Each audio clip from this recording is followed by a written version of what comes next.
We are live shortly. We'll give you a thumbs up when it's all up. And there it is. And klakwaan shnuknuk wa uchelmiuch atemiuch. Hello, my friends and relatives of Mother Earth and Squadish Patse. My name is Patse and I'm Statlium.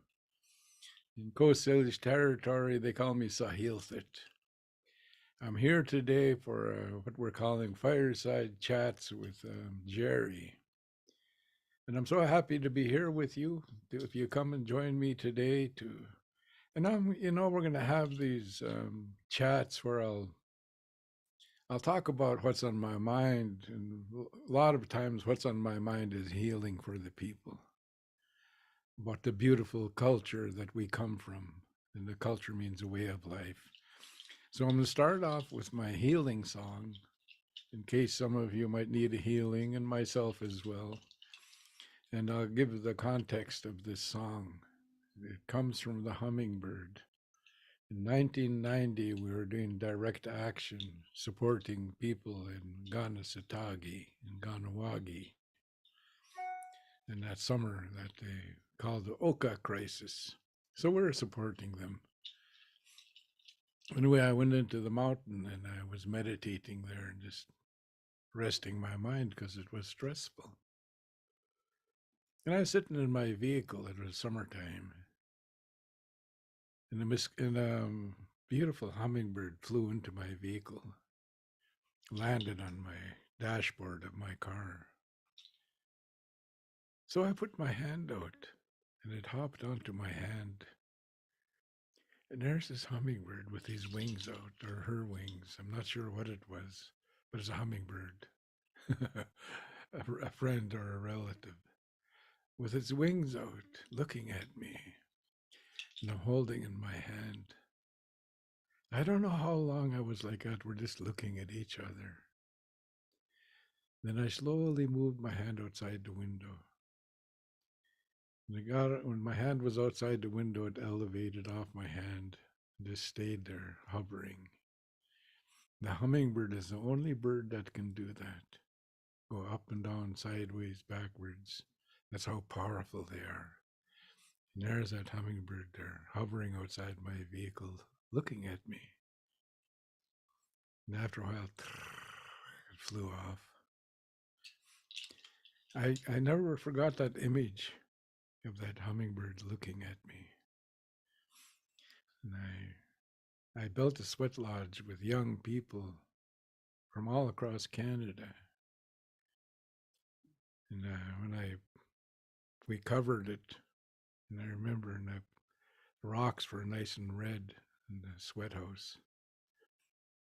And the doors closed, and I put the medicine on there, and you could see sparks like stars on the rocks. This nice scent of cedar and sage and sweetgrass in the air.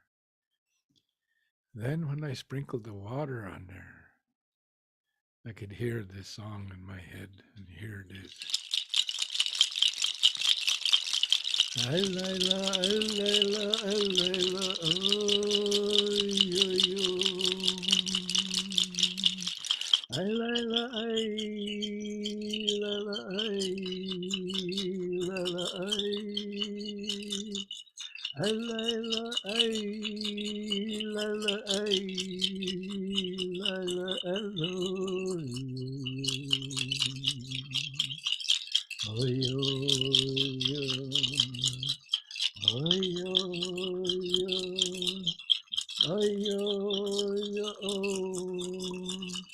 Oh yo yo. Oh yo yo.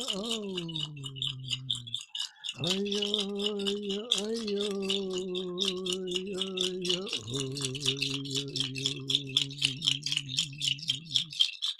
Ay Layla. Ay Layla, ay Layla, ay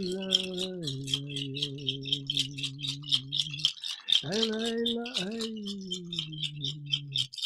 Layla, ay Layla,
I call that song Healing the Nations. Now, I don't know how many times I've sang that song. I put words in there too. And it's about healing. And the word heal means to become original. As I was coming to this fireside chat, I was thinking about our way of life. That's what the word culture means.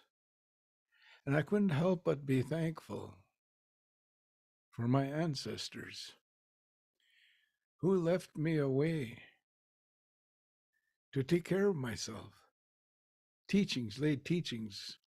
Just think of all those elders for thousands of years teaching their youngsters how to take care of their mind, their body, and their spirit, to take care of those three areas of our being human being. Because that sweat lodge and calls a place to look at yourself. But it played a big part in my healing journey. Because, I come through the colonial experience like all Indigenous people. I became a victim in a residential school. And victim actually is referring to a sacrificial animal. That's what the Christians would do and where they come from. They'd sacrifice goats and things to the god. That's a victim. So I got victim. I became a victim. And I'd learned that victims, become angry, depressed, or anxiety, always scared of things, and I became that, and for a while I thought there was no way out until I turned to the culture, and culture is healing, and it is all as simple as my uncle saying, "You go run in the morning." You run before, just as light is breaking over the top of the mountain. You go running. And I'm so glad I listened because I'd go running and I could see the light expand because I'm out there and I could just see the shapes of trees, like a mass. I couldn't see an individual tree. Then as it got lighter, as the sun started to come over the top of the mountain, I could see the trees and the branches. And most of all, I could hear the birds singing, greeting the day. We're running along a road. Hear all these birds. Smell the air. So just that in itself was helping me. And then my uncle says, go shachum. That means you go down the lake. We live by a lake. And you go in the water early in the morning. And you break the branches off as long as from your elbow to the end of your fingers. from the fir tree, because where I'm from is fir, pine, not that much cedar. Go up in the mountains and there's balsam. Oh, I love that branch.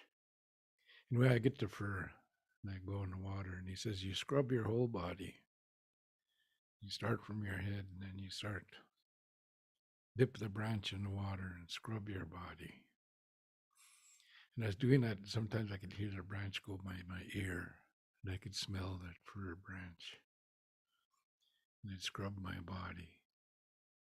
Then you throw the branch in the water. And you talk to the water. You talk to the branch that you need help. So that's pretty basic and pretty simple. But it sure helped me in my time of need. So I'd brush myself. Then I go under 4 times. He says that each time you try to stay under longer, it'll help you to be strong. So I listened to those teachings. And I realized, that they were teaching me how to cope with stress when I get weak by doing something, because I'd run and I'd feel good after. I'd be lazy in the morning. Oh, I don't want to go for a run, but I'd go. After 10 minutes of running, I start to feel good, breathing, feel myself start to sweat, run faster, and then I love to, and I breathe through the nose.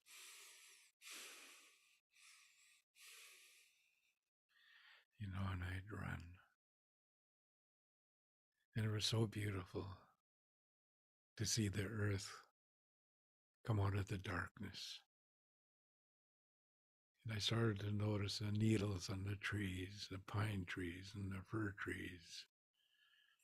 In the springtime, I'd see the chocolate blossoms come, and they're white, the Saskatoon blossoms. And it smells so good.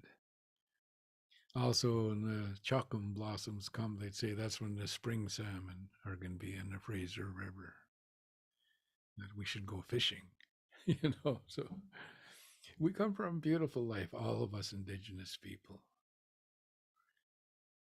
So I was learning how to cope with stress by doing what they told me. Because until then, when I get stressed out, I drink or I do drugs. I'm clean and sober now since 76.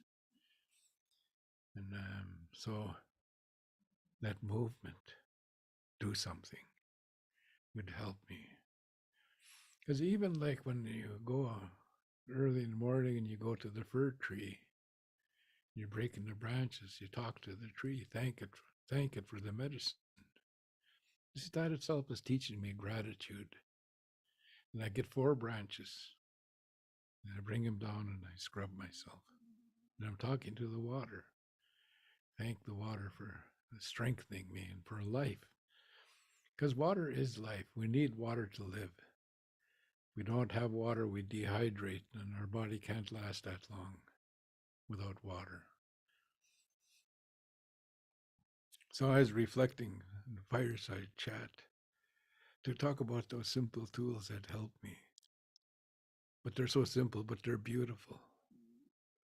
That reminder to take care of my mind, my body, and my spirit. That's what I'm to take care of, because my spirit holds my body together. And when it's strong, there's no quit in me. I keep going. Doesn't matter what happens. I keep going. I get rejected by somebody. I keep going. Somebody calls me down. I keep going. So I started to think of rituals and things to do to keep me strong. And it was in 76. I thought of like my hair. I'd braid my hair. And there's 3 strands. There's 3 clumps of hair. I'm braiding it. And I talk and I say, take care of my mind, my body, and my spirit. Help it to be strong. So even braiding my hair became like a meditation, a prayer. So I started to do that. And it wasn't until recently that I heard that We push negative things out of our body through the ends of our body. Fingernails, toenails, and the end of our hair. That's the end of our body. So when you're brushing with smudge or branches or eagle feather or fan, you're pushing the negativity out of the body to the ends of the body, through the ends of your fingers, your toes, and your hair. When you see people brushing people, they're going like that, down the body, down the ends of the hands. And I didn't know that until the last couple of years. I've been told how to do things, but I never ask why. Then I found out that when we think negative, it goes into our muscles. Somebody hurts us and we think about it, it goes into our muscles, our neck, our shoulders, our sinew, actually. It's in our system. So to find a way to push it out, to cleanse our body of negativity. The sweat does that, and fasting, they say, is the most powerful cleanse, because your body burns up in negativity because your body is looking for water and food to eat, and there's none there, so it starts to eat itself, but it'll eat the negative first. That's why when you fast, your tongue starts to push out that negativity, and you could see it on the tongue, or sometimes comes through the skin like little pimples and things, because you're purifying, pushing out the negativity. It's been eaten in your body. And I learned that after I fasted my first fast. I was told by the elder in the springtime, and the tips of the fir tree are light green and soft. And we covered the bottom of the lodge, a fasting lodge, with those branches to make a mattress. And he says to me, you're going to start to get bad breath in a little while because your body's going to eat itself, the negativity. He says you get the tips of this fir branch and you chew on it to cleanse your tongue and inside of your mouth. Then you spit it out, throw it outside. Don't swallow it. So I do that. And that's when I started to know that I'm cleansing. So that was one of the benefits of my fast. But the biggest benefit was I seen what I was supposed to do with myself. I knew that I had a gift and I'm to use it to help the people. I knew my purpose because I seen it in my mind, what I'm supposed to do. And I've been doing that ever since. To sit in circle with people, to sing traditional songs, to use medicine. And this helped me with my life, and it kept me alive, pay my rent. It's my gift. I was told that the purpose in life is to find your gift and to use it to help the people. If you don't find your gift, you're going to suffer. So until 27 years of age, I was basically from, say, 6 years and up to 27, I was suffering. Because that's the first time I experienced human beings being negative with Gerry. Slap me for making a mistake, call me dumb Indian and stuff, in school.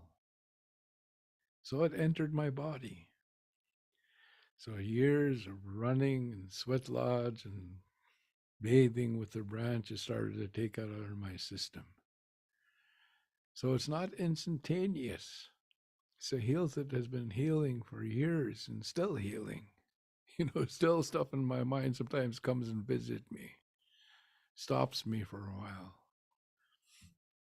But it gets easier. Because when I first started to be troubled by memories and negativity, I'd go drink or do drugs. Because I didn't know how to cope. I think that's why the elders say, go run, go bathe, sweat lodge. Because one of my uncles told me, yeah, I'm building a sweat, you come down. So I go down, and it was so hot. And I was thinking, oh, and my mother is laughing. She says, yeah, it's supposed to be. She says, it gets so hot when you go in the cold water, you don't even feel the cold. Then it's a good sweat. And my uncle had a good sweat, and I wouldn't feel the cold water until I stayed in there for a while. because the core gets heated up.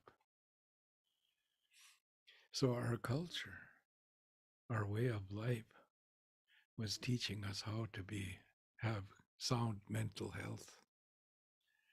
Because human beings will get angry, will get depressed, will be fearful or anxiety filled.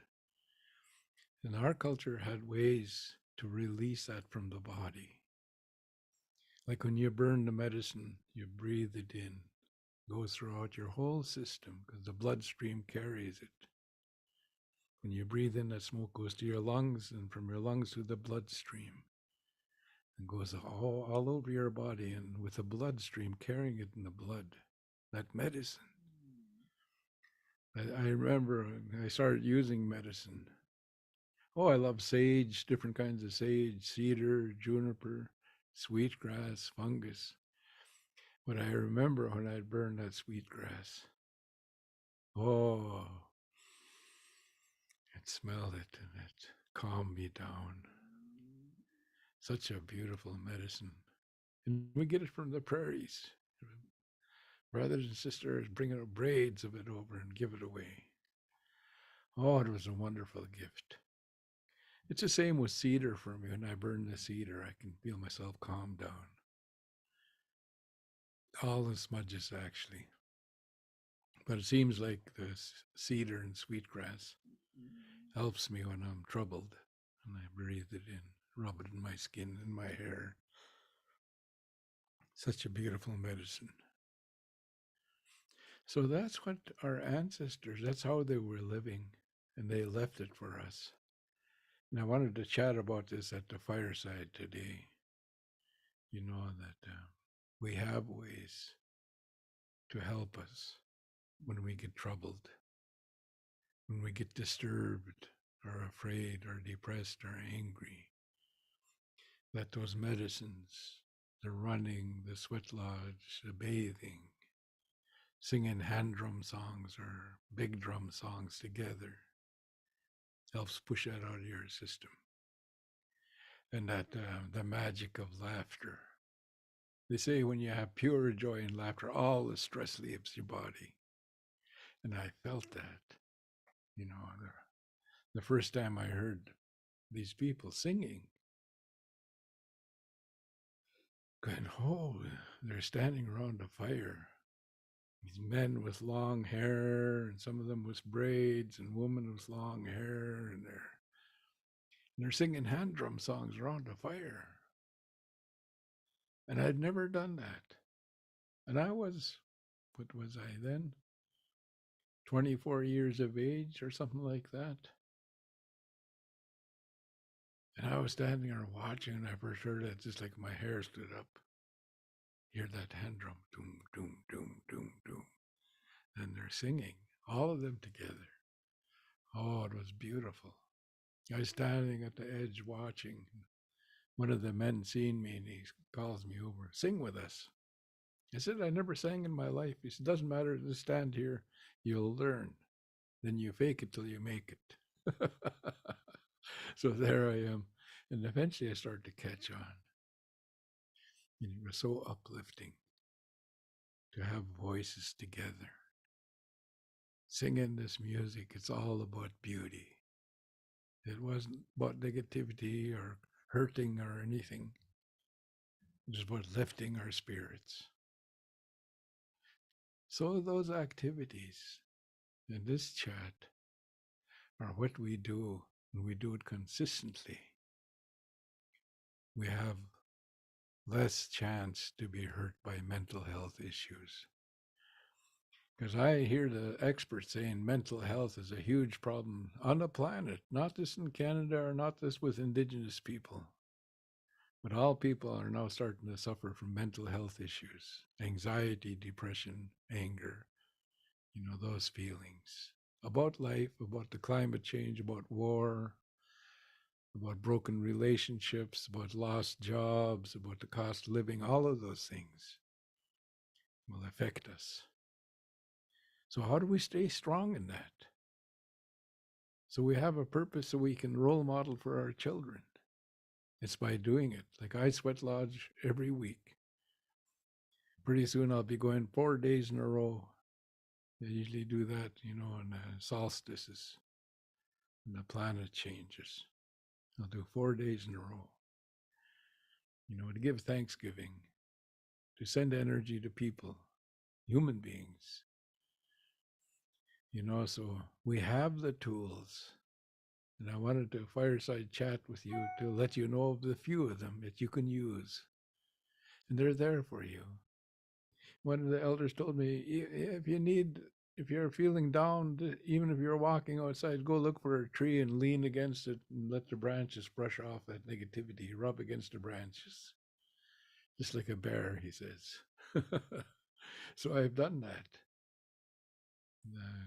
West Coast, there are cedar trees around Vancouver. I go out in the forest and I just sit under a cedar tree or let the branches brush off my shoulders, top of my head.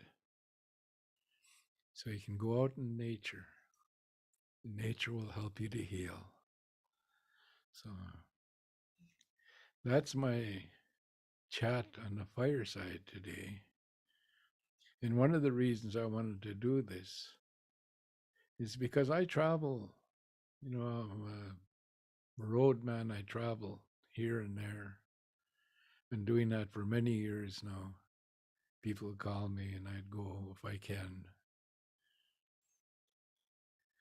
And I'd hear people ask questions about culture, about what to do with certain things, and just wanted to offer this opportunity if you wanted to ask questions to me or share with me also things that work for you. And it's something that I want to do. I love to have conversations with people about our culture or about things that are bothering us now. What can we do about it? Or about how celebration, how we celebrate, how we can celebrate. So I wanted to give that opportunity. So we're gonna have fireside chats. And I'm cool with it if I'm the only one that talks, if I don't get any questions, I'm cool with that, because it's like I tell people I'm 75. No, I don't want to fight with anybody. I don't want to have fights about anything. About war, I don't agree with any war. Any war, I don't agree with killing. Anybody killing each other, I don't agree with that. But it disturbs me when I see the news. Starvation or people without water makes me sad. And that's when I pick up the drum, burn the medicine, do the sweat lodge. Some people are so lucky they believe they live beside beautiful, clean rivers and streams, and they can go bath there. Me, I'm in a place where the river has a lot of herbicides and different things because it's a farming country here where I'm living. So I don't trust that water to go swimming in there to bathe in the morning. So I got my other medicines, like my hand drum here, my rattles, my sha'anth or kachmin, and I chew those seeds and this rattle. And then my smudge bowl. And I use all of them consistently. And one of the biggest medicines I'd like to promote today is water. That you do your best to drink lots of water every day because it'll purify you and help your tummy and things like that, your digestion. So try and drink more water.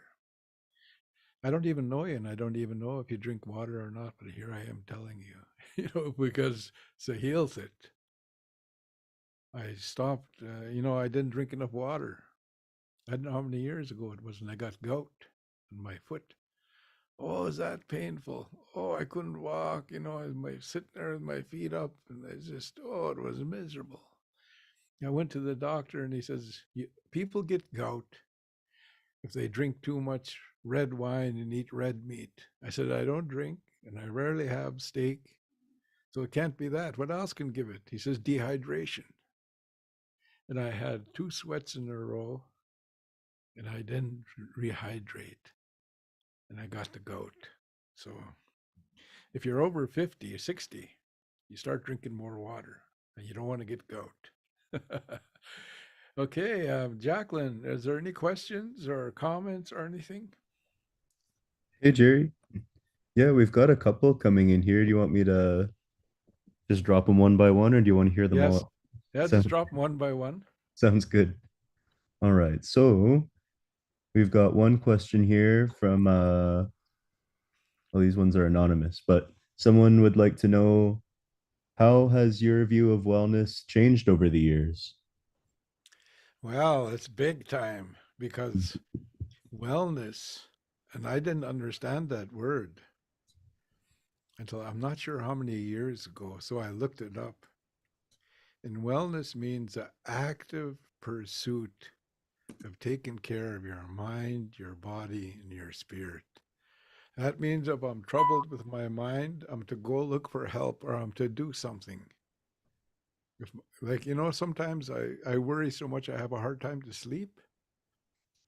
And my wife would be there, what's the matter with you? I'd be turning over and over, and there's something on my mind that's disturbing me. And that affects my breathing and everything, even during the day. I Mm, get so disturbed, like my nephew got stabbed to death. Oh, I got disturbed. And my breathing, my mind was just negative, I was angry. So I found help. I had to find help. And the way I found it was I said, I'm going to do something to help people with mental health issues. I'm going to write a little manual about having healing circles where we can learn to talk about our feelings. Specific. And my body, my wellness for my body. I I now go for help. I've learned that. And thank goodness for my wife. She's the one that pushes it to me. Like right now, I'm having trouble with my right knee. Ever since just before 2 weeks before Christmas, my knee gave out somehow.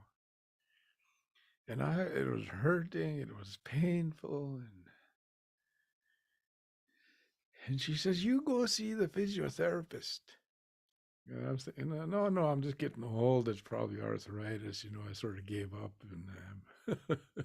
But I went to the physiotherapist, this wonderful woman physiotherapist, and got me doing all of these stretches and conditioning and stuff, and talked to me and said, you, no doubt you got arthritis in your knees, but it's not real bad yet. What's going on with you is your calf muscles and your thigh muscles and your hips are out of alignment. We must stretch them out and strengthen them.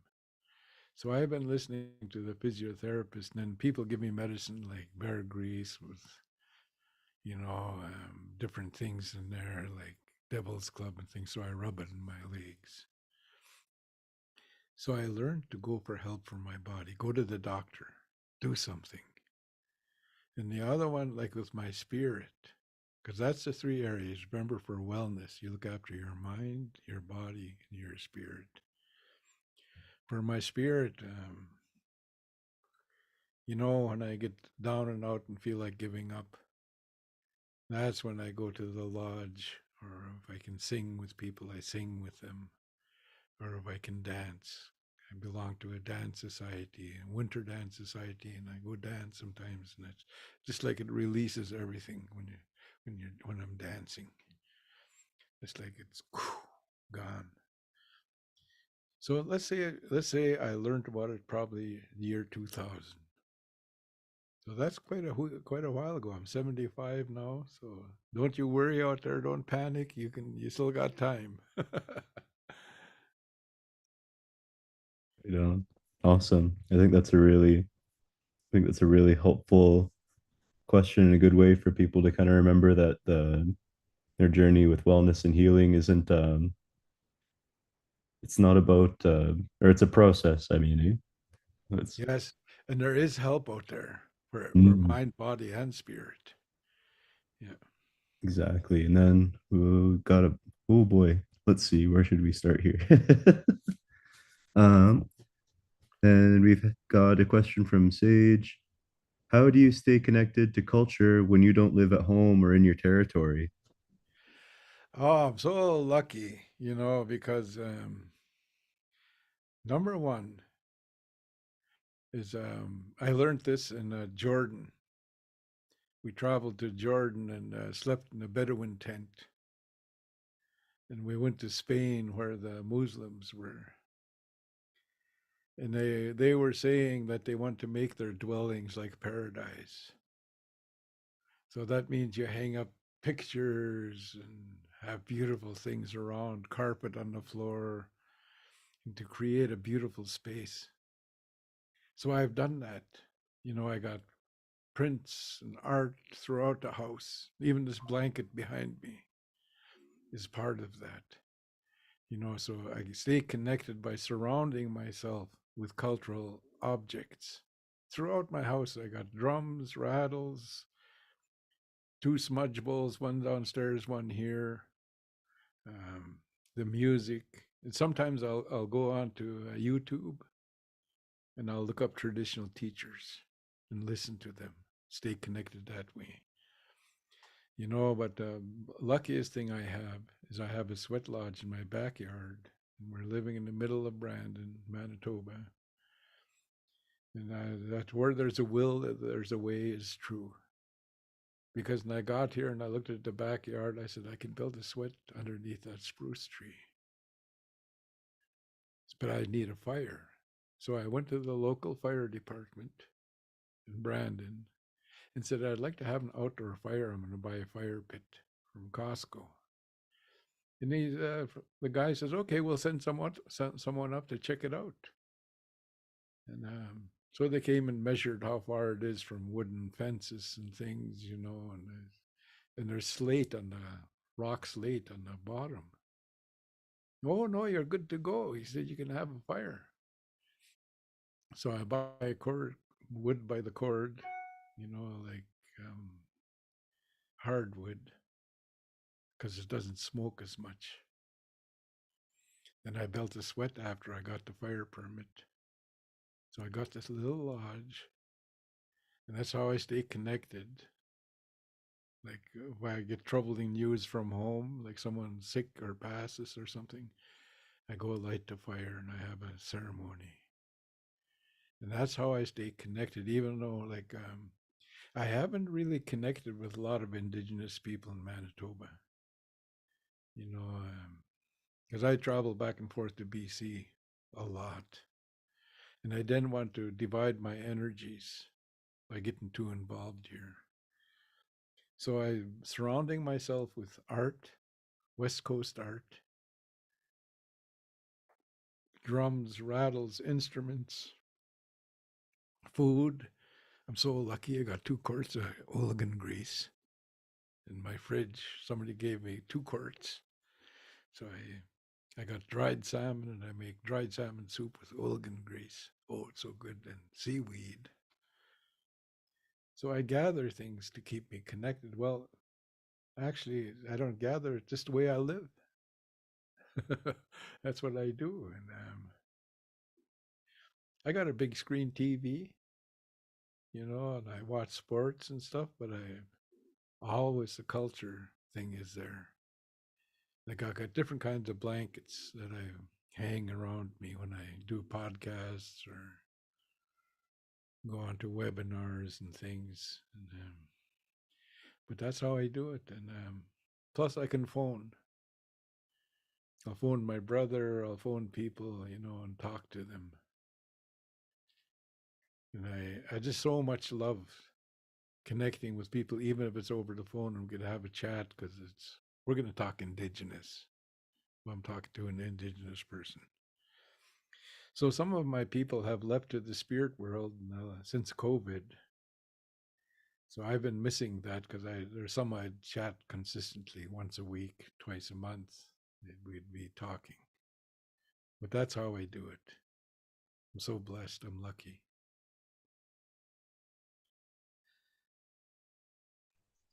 No, that all sounds awesome. Got a I'm really hung up on the 2 quarts of hooligan grease. Say no more. No, I think that's really good, and I really like what you said about using that TV and just trying to stay connected in as many ways as you can. And it can be tricky, but I know I have friends of mine that are living out here in the West, but they're really dedicated to learning their Cree language. So they'll go on YouTube and just look up speeches, or a lot of First Nations will even put up just videos of elders speaking to each other. So that's one way that they've been able to try to connect some more and just kind of at Mm. least be familiar with the way the language sounds, even though it feels like they're far away. Um, Yes, yes. So it doesn't matter where you are. mhm, Doesn't change. Like it doesn't change. I'm Statlium or BC mhm. First Nations. That doesn't change. Even though I'm in the dead center of the continent, because that's where Manitoba, Brandon is. We're in a dead center. Heck Pretty yeah, near dead because rugby down in the United States, just across the border, is a dead center of the continent. So yeah, so I'm still Statlium and I'm still West Coast, even though I'm yeah, over here. Yeah, that's awesome. Statlium's Eastern migration. yeah. Um, let's see here, and we've got a couple more questions to go through here, and I'm starting to come up with my own questions, but I'll save those to the very end if you still got some energy. Okay. We'll get through these ones first. Um, so we've got a question here from Jess, and she's asking, how can I support family or friends that are struggling with their wellness while keeping myself safe? Or how do I do that? How do I make sure that I'm keeping myself safe? Or kind of, yeah, yeah, it's another bigger question there. Oh, that's a good question. Thank you for that because it's and friends and relatives are struggling. They for sure need support. So how to do it is first thing I do is I tell myself I'm going to forget about myself. I'm going to be there for that one. And it's very tricksy because with relatives and friends, often we're too hard on them or too easy on them. We need to find a balance of how to talk with them and what to do with them. But one of my elders told me, I asked him, what's the best thing to do when somebody's really troubled? I said, when their spirit is cut, and they're just angry, depressed, fearful, and what did they teach you to do, the old timers? Because he is my elder, old man. He's seen a good life. He heard elders that didn't know English, that just knew their culture. He said, oh, they told us if you see someone really suffering, you go to them and you say these words: I'm here if you need a hug. If not, I'm here to listen if you need to talk. If not, I'm just here to support you. Even if you don't talk or don't want to hug, I'm going to sit with you. So I copied that model and I tell them, I'm here if you want to hug. I'm here to listen, or I'm just here to support you. So I'd sit there. And, I was sitting with this young one man. His sister killed somebody. Oh, just like he went over the edge. So the family come up to me and said, we're really worried about him. Can you go talk to him? Sure, I said. So I went over and I told him that. So I sat down with him. Just sat, not too close. I sat there and just kept quiet and being a supporter. But, 5 minutes, he started talking about what is going on with him. He says, I'm so ashamed. He says, I don't know what people think of me and my family. He says, just like he was lost. So we talked, and I said, well, your family is worried about you, and I want to take you over. We'll have a circle with them, your family and friends. I said, you don't have to speak. I'll be your voice for you. So I brought him and we formed into a circle, and I told him, the nephew here is really troubled about what happened and worried. about what you think of him and his family. And so I told the people that, and I said, I'm going to invite you, if your spirit moves you, to come up and shake this young man's hand, give him a hug if you'd like to give a hug, and whisper some words in his ears of encouragement. I was surprised, and he was surprised, because everyone in that circle lined up and came up and gave him a hug or shook his hand and whispered words in his ears. So that's what to do when, that's what I would do at that point. But if there's not a lot of people, you can still go to that person and say, I'm here if you need a hug, if you need to talk, or I'm just going to sit with you. Because we get tempted, especially if one of our relatives is addicted or violent or something, we want to go over there and tell them how wrong they are. But they don't need to hear that at a time. I think they know already. So when they have a chance to talk truthfully about what happened, I tell people, I was told 50 to 70% of the stress leaves your body if you can be totally honest about what happened and what's going on with you. Other thing I've done is I've made postcards and go give it to my loved one with some messages on there, and let them know I'm there for them. But the toughest ones are when relatives make a real bad mistake and hurt people. But I still go to them and be there for them.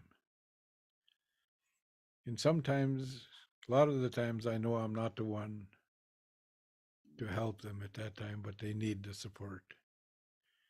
And if they do ask, then I say, well, you should go see so and so. If you know a healer or an elder or a counselor that would be good for what's going on with that person. The other thing I would offer is I'm having a sweat you. If you want to come, you can come. So it's always offering, not telling them what to do, not to do in a sense, but offering and waiting, being patient. Because sometimes we scare them away by being too pushy about what went on, what happened. So to be patient and forget about yourself and be sincere that you want to help them. Because they can pick up if you're not sincere, if you feel obligated. Yeah. So that's my answer for that question. Yeah, what a good answer too. I really like I think it's a really powerful teaching to share that need for patience and kindness when our loved ones when they're struggling, and to kind of check with yourself about your own intentions when you go to help too. Hey, I think, yeah. Yes. And the other thing is to offer to hire. Hmm. Maybe hire is not the right word, but that's what we do. We'll go to a healer and say, give them gift them, and say, "Can you help my relative?" Hmm. Then they can come and do a brushing ceremony or do what they do to help your relative. So that's the other thing you can do. You can actually go look for someone that you know is good at that particular problem to help your relative.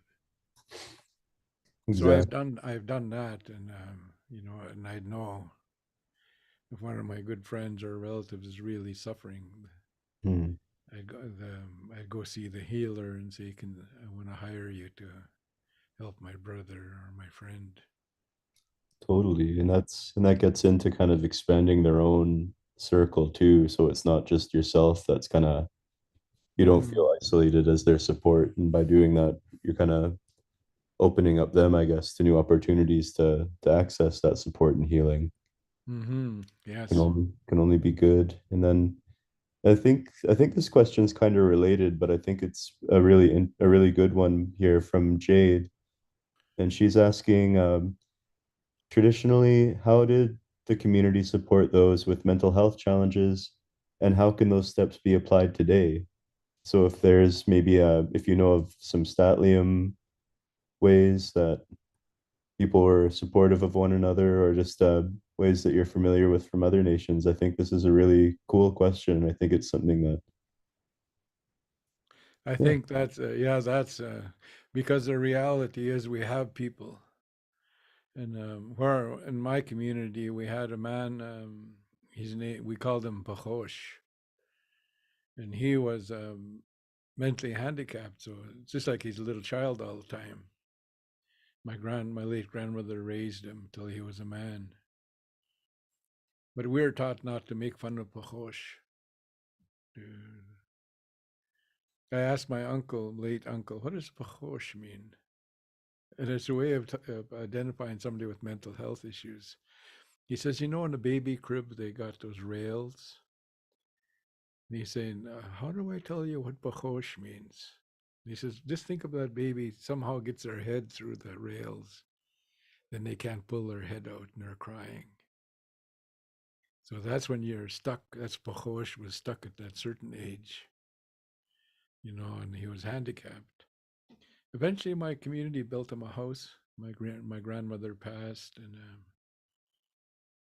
they built him a house, a little log house. So they had a different attitude then about mental handicap. But as there was a patient, seems like we had as people, like with say schizophrenia. But I'd seen what they call, um, you know, when they have mental health issues and use addictions like alcohol or drugs, that can be very challenging.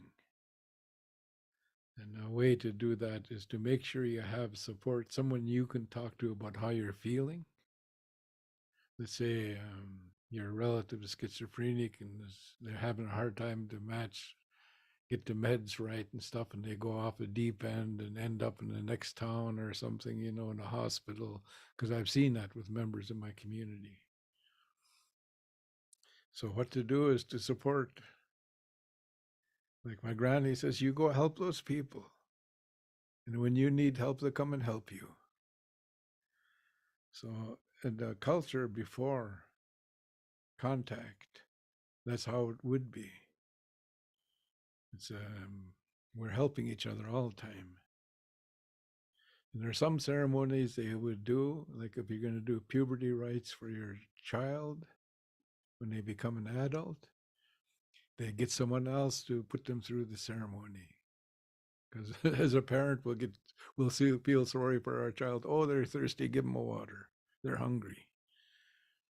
But they're there for a reason. And this is the way we've done that ceremony for thousands of years. So we can't take shortcuts, you know, but to understand, to find an understanding what's going on with your relative with mental health. If it's anxiety and they're afraid all the time and don't even want to leave the house or just stay isolated, or if they're violent or harming themselves, to find the medicine for them, to let them know that you're there. You know, at the same time, to know that sometimes you're not the one for them. And then your job is to find someone that can help them. That is probably the most painful because I've experienced it with some of my family members. And I look back now, you know, I've seen and heard a lot. And I know that sometimes it gets really tough to help someone that's not listening or self harming or treat you mean to abusive, be abusive to you, to maintain that patience and that respect for them as a human being, that can be very challenging. And that's when you need support yourself. Don't do it by yourself. Take somebody with you when you go talk to them or bring them food or whatever it is you're going to do. Because they're definitely not themselves at times. They lose it for whatever reason. So to be patient, and let them know you accept them the way they are. That's why in Statlium we say in Shnuknukwa, and we see people and we go in, oh, and Shnuknukwa, how are you doing, my friends and relatives? See, if you're not my relative, you're my friend. Not if you're my friend, I'm going to help you if I can. If you're my relative, for sure, I'm going to do that. And sometimes we understand we're not the ones to help our relative. We find someone that can help them. But I think the biggest part for this, for me, because as a child, we're taught not to make fun of people that are overweight, too skinny, or whatever, not to be mean, to be kind. I think we need to teach that to every one of us now. Not to be mean, but to be kind to those that are different. And we have one in our community that people would say their mental health. And my wonderful brother, he says, oh, she's got a gift, but there's no one to teach her how to use that gift to bring it out. So he sees the person with a gift, and other people would see that person with mental health issues. So yeah, the ADD and all those things that are coming, I think a lot of it with diet and stuff like that, but a lot of it from isolation, feeling alone, nobody cares. It's a very tough one. Thank you for that question, because it's like, say someone that's alcoholic. They're constantly falling off the wagon, making promises, no, I'm going to quit tomorrow and stuff like that, and stealing, and especially with the drugs now. I visit communities and the elders say, I can't leave anything outside anymore. They steal it because they want to buy the drugs. And that's when I suggest, and I'm going to create a video or a manual about doing family intervention. I'm going to work on that this year. How to do family intervention for someone with mental health issues. Because mental health issues are addictions too, and post trauma. And I'll say the old days, they do intervention. That means a family would see somebody struggling, fall down with whatever the issue is. And they would go as a group to say, we're going to get you help, and they get them help. Or one of them could help, they would help. So I think we need to support each other in that and learn to. Let's say there's a family with 5 brothers and 2 sisters, and one of the brothers gets mental health. If all of those siblings can go and say, we care for you, we're going to find somebody to help you, or even take them to the doctor to get their meds balanced or whatever it is. So that's what I would suggest. Intervention. Used to be intervention with healers. I'll give you an example in my community. I was just young, and this man with schizophrenia, and he started eating raw meat and stuff, and he got really troubled, the relative, and he came to my father and said, I want to take him to the Shkonaam, the healer, over in Meriton. We lived in Seton Lake. And my dad says, okay, no problem, because that is his best friend. His relative was starting to go downhill, I'll say. So my dad drove him, and the Shkonaam helped him, the healer. Got him back on track. How, I don't know. I wasn't there, but that happened. And they can maybe tell him what to take, what herbs to take, or what to do. So that's another option, is to have a healing circle, to get a healer to work on them. So that's my answer for that. Wonderful question. Thank you, because I think it's common now.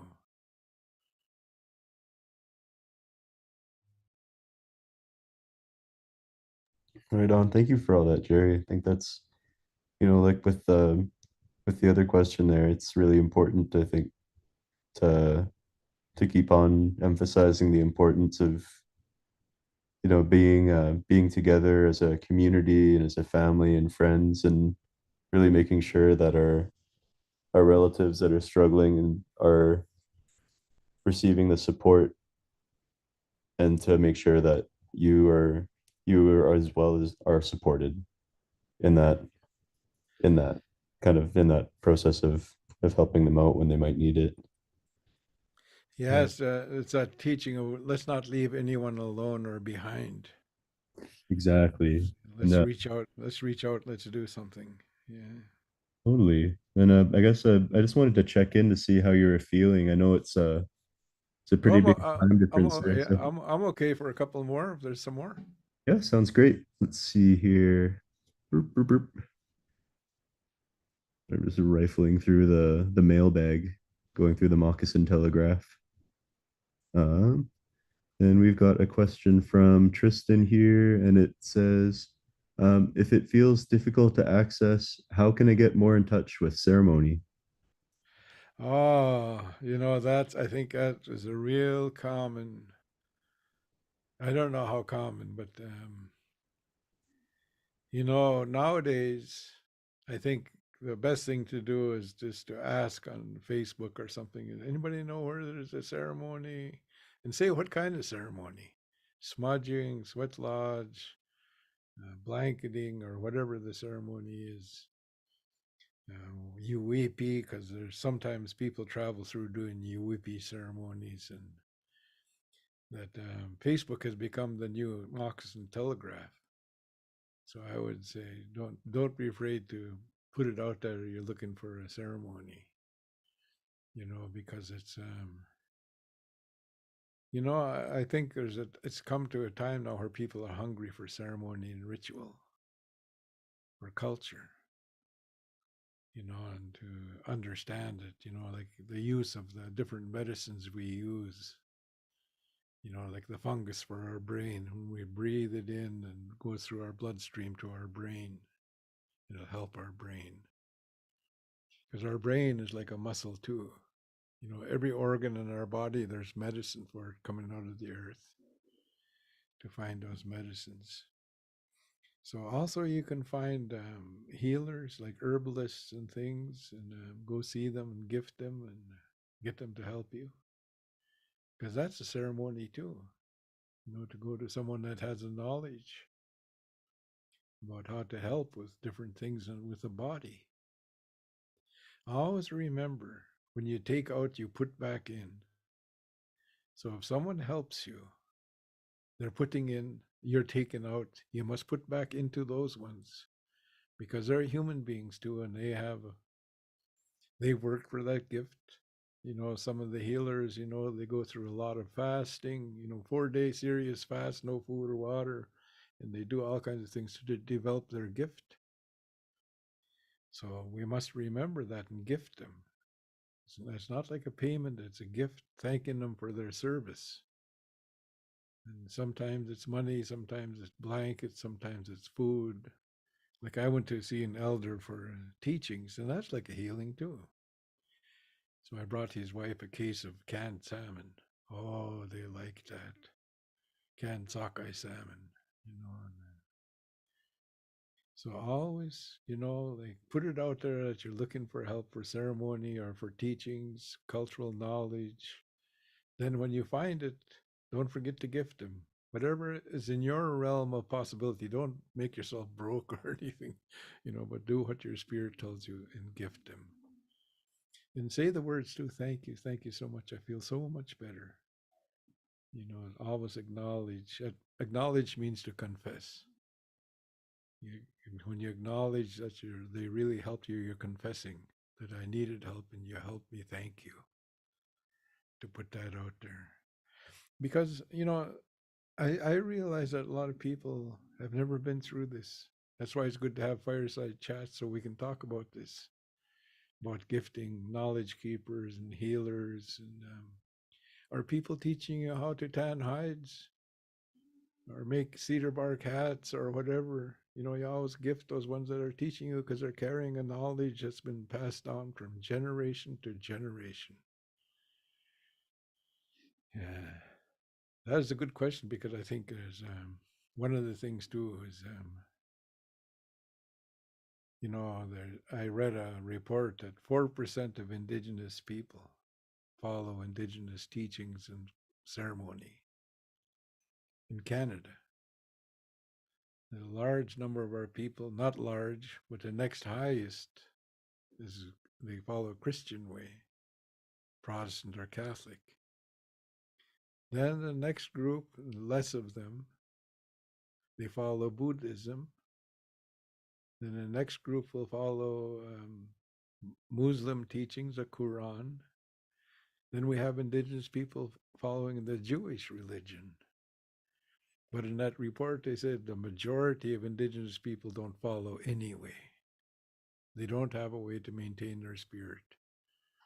And I think that's why we get in trouble as indigenous people too. So it's good to find the ones that are doing ceremonies. And I'm in the process of promoting healing circles so people can come to a place where there's going to be a healing circle. Even if it's just a sharing healing circle where we're there to use our voices to heal, to help each other, and also chanting circles. I'd like to see those come up, and be structured in a way where I like to keep things short because that people want more of it. Like if you have a chanting circle for an hour, they're going to learn new songs and tell stories and things, and they come back next week because they like it. They don't doesn't wear them out in a sense. Yeah. But always remember, find out where they are and reach out to them. Most of the ones that are doing ceremony, I should say all the ones doing ceremony are wonderful people. They don't turn people away. They help where they can. So you find out where they are, and there are women healers, men healers, young healers. Some of them have got the gift, and there are people who recognize that. Yeah.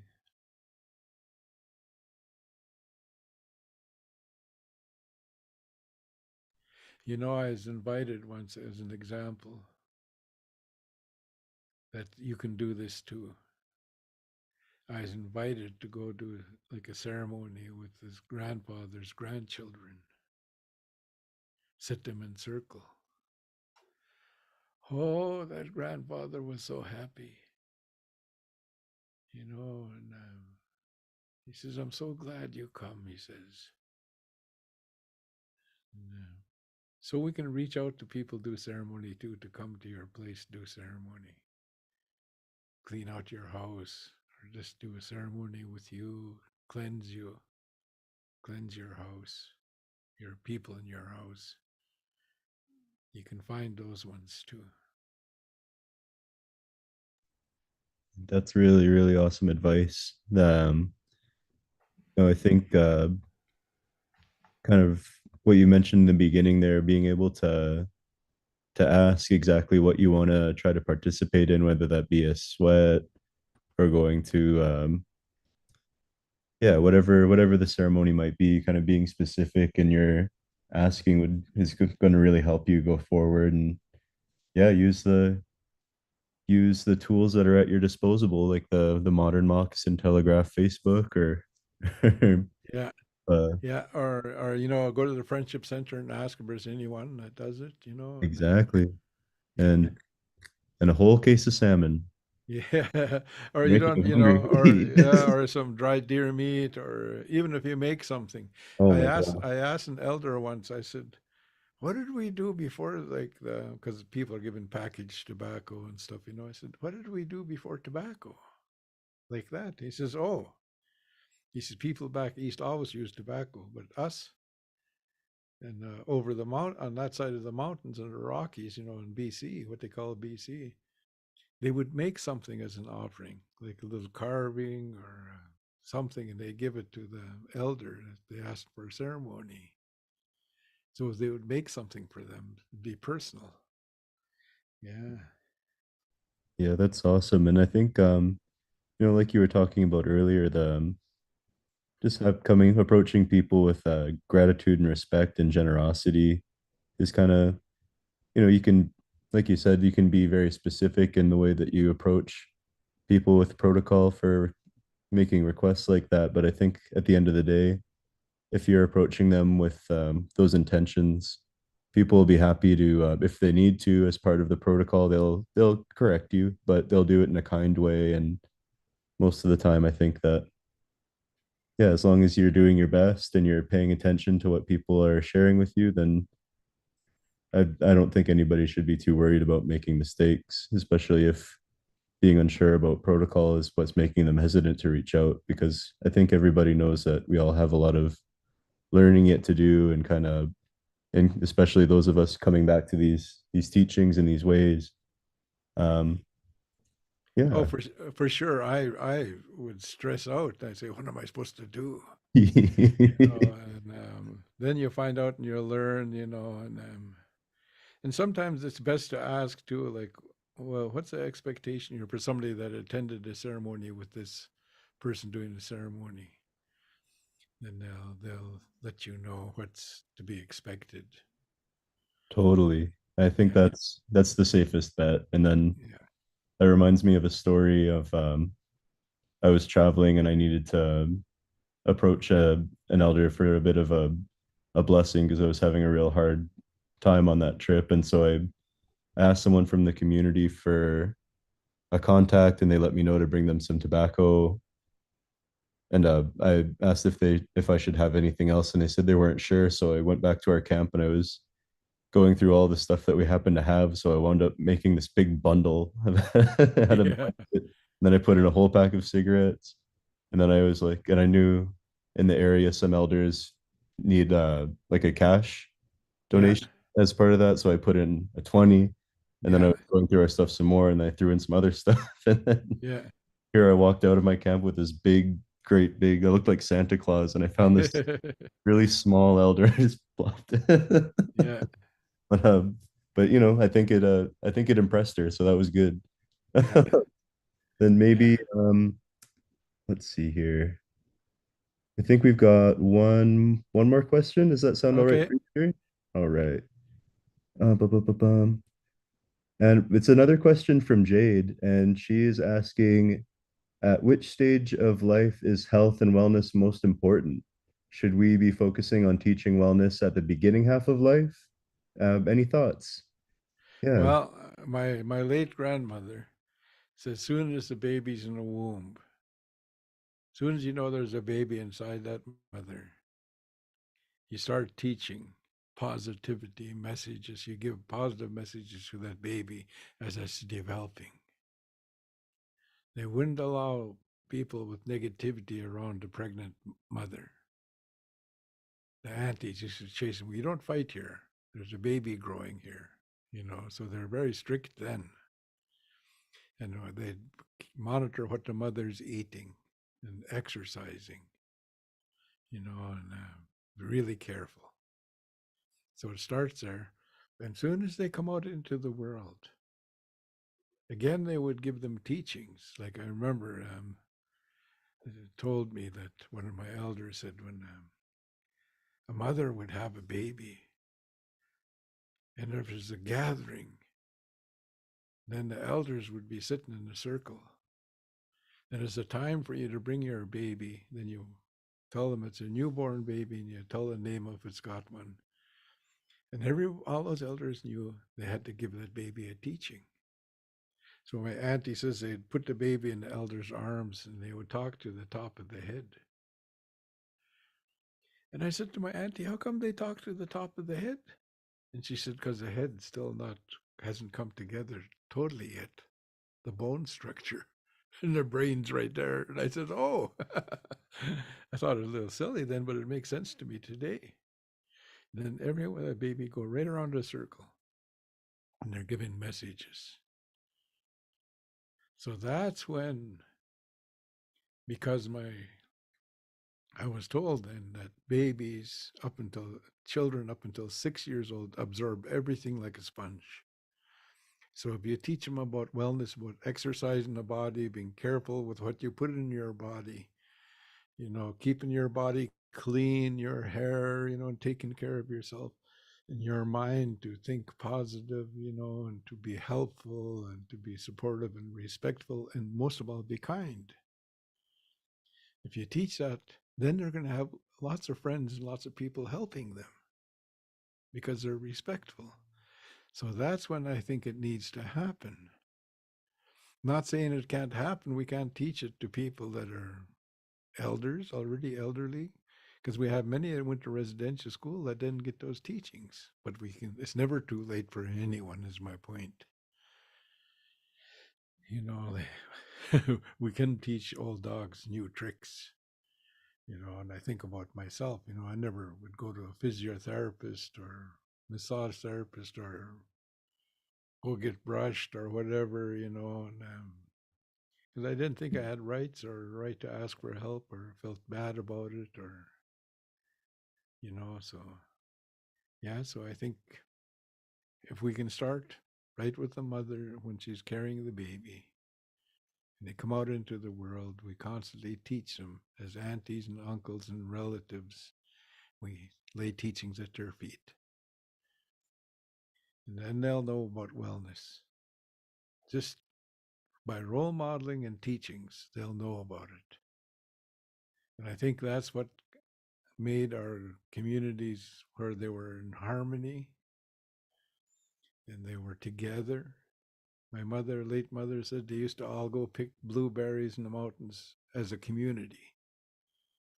They'd put a big canvas in the middle of the camp, and everybody'd put their food there, and there'd be two cooks that cook for all the berry pickers, and the men would be hunting deer. They'd all dry together. Then she said, divided, everybody'd have enough for the winter. They divided the berries, they dry them. They're working together. That's good mental health medicine, working together. Somebody's got your back all the time. Somebody's there. You're there for each other. So I think it's something we've gotten away from, and that's why we're in trouble. Too many people in isolation. The word isolation means to become an island. So we have people that are living like an island now. Yeah. So Uh, that's hmm. does that make sense? I think so. I Yeah, really love that working together is good mental health medicine. I think I yeah. couldn't have put it better myself, and I definitely agree. And I just got if you're up for it, I just have one more question that Okay, got in here, and okay, then we'll actually. okay. All right, then Palamuta. Oh, Palamuta, one more. Sound like a Palamuta. sound like a statlium. If you ever go to a Statlium powwow, you'll just hear people screaming Palamuta Yeah, all one more day. time. One One more time. more. All right. So we just have an anonymous question here, and they're asking how to heal with apathy or flat emotion. Like if that's something that you've ever struggled with, or if you have any yeah, if you have any advice or insight about that. And there come a time when it's like I didn't have feelings, but actually inside of myself. Well, I didn't. I buried them so deep I didn't know what it was anymore. So I was drinking and drugging, and I keep making more mistakes, but I didn't know what the first cause was. And then, of course, when I'm lost, people would say you're lost when you're pilp. You're lost. So so when you're lost, you're wandering around, not knowing what to do, or just like there's no purpose in your life, and it's almost like you don't care. what you say, what you do, what you don't do, just lost, wandering around. And I felt that. And I remember when I became aware of it, I was walking my community and this nice spring day, warm, and the mountains had the snow caps, ice glaciers on them, and blue sky, and the lake was beautiful, greenery all around me. Standing there, and in my mind came this message: you can't feel the beauty. I didn't feel. So right away, I walked to the band office because there was an elder working there as a social worker. And I told him, I said, it's beautiful outside, I know, but I can't feel it. It really perturbed me. I can't feel. And he says, it's time for you to do something, Gerry. Time to look at yourself. Be truthful with yourself. And that started my journey then. I wanted to have feelings. I wanted to feel beauty. It's just like my body didn't have feelings. My mind didn't care. And it was an awful place to be. So it is that time that they told me to start to go to the cold water. And I guess I didn't know then that it would wake me up, but it was waking me up. And I didn't want to do it. I didn't like that cold water in my feet and hands. They're cold, make it cold. But I guess something told me this is going to save me. This is going to help me. So I kept going. Eventually I got to enjoy it. And I said, I'm giving myself to you, water, help me. When I said those words, it wasn't like a torture anymore.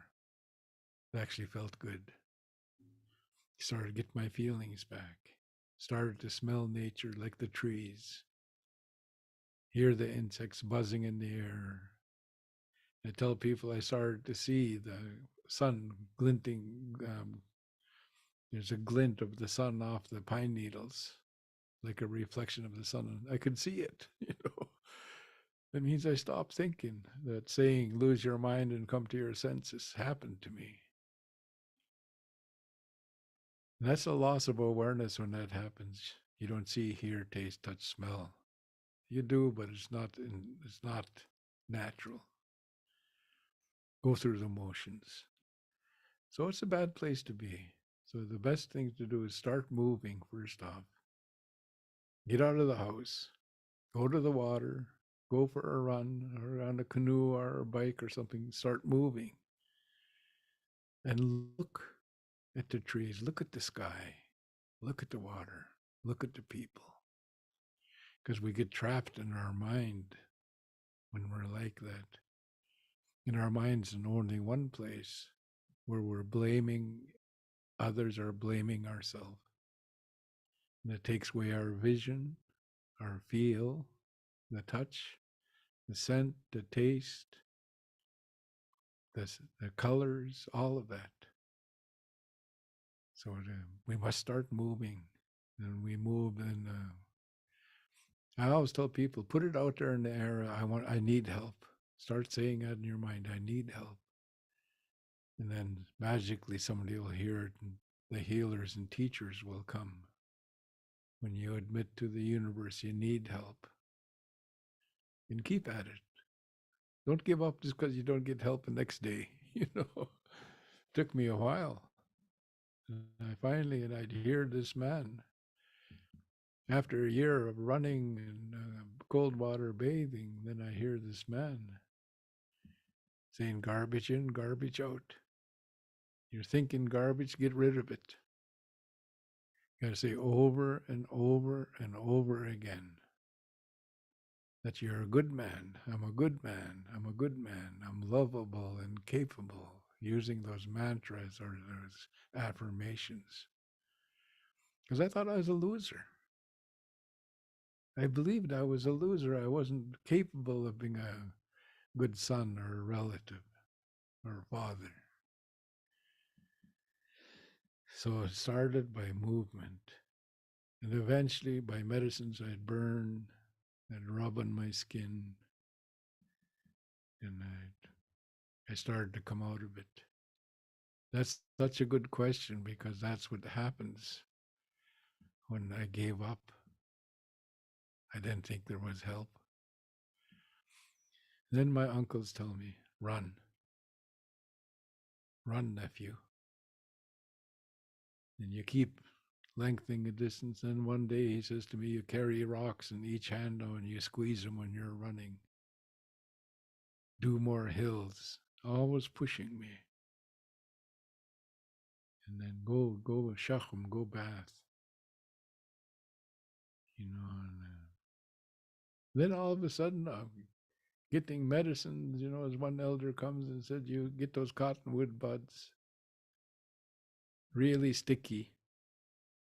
You pick some and you put it in a bucket and boil it down to a quart, and then you drink that quart, and it'll cleanse out your colon and your insides really fast.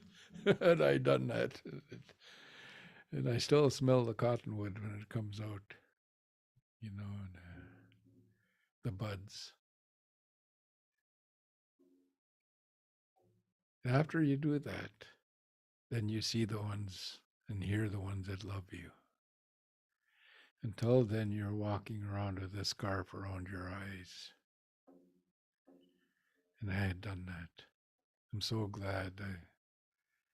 They say, lose your mind and come to your senses. And I started cleansing my body, and I juice fast. I juice fasted for 10 days once, as with the intent of purifying, burning the drugs out of my body that I used. It was good for me. This is Sahilth's way, what he done. It doesn't mean you have to do everything I say, but I'm here to encourage you. And I want to thank you now for coming to this fireside chat, because I've been really feeling the need to share and to talk about things with the people, and teachings about how to be solid in the world, how to enjoy life. So thank you for those questions, and watch the Moccasin Telegraph called Facebook, and we're going to have another fireside chat. Thank you.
right. Jake, you still there? Yes, sir. Okay. I want to thank all the people that come to our little webinar here called Fireside Chats. Watch Moccasin Telegraph for the next time we're out, and I look forward to next time to seeing you. We'll have a capability I can see you. Yes, we will. Awesome. And for anybody watching on Facebook or YouTube, we're going to be sharing a link in the chat to a little survey about teachings in the air and the fireside chats. And just really looking for some feedback so our team can make sure that we're supporting Gerry in all the ways that he needs to be. So if you could take a couple minutes to take a look, that'd be awesome. And with all that being said, thank you very much for joining us today. Have a good one. Okay. All right. And then